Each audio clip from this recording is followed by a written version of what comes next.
వినాయకుడికి 10 రోజులు పూజలు చేసి 11వ రోజు నిమజ్జనం ఎందుకు చేస్తారో మీకు తెలుసా?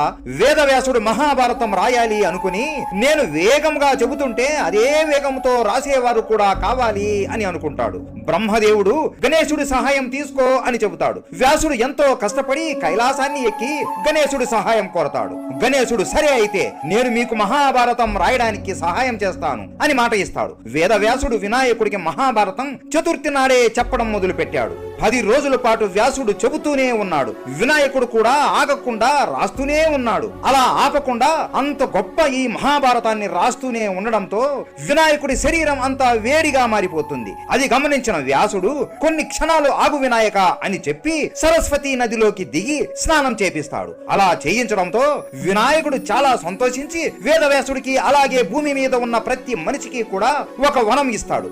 ఎవరైతే నాకు 10 రోజులు పూజలు చేసి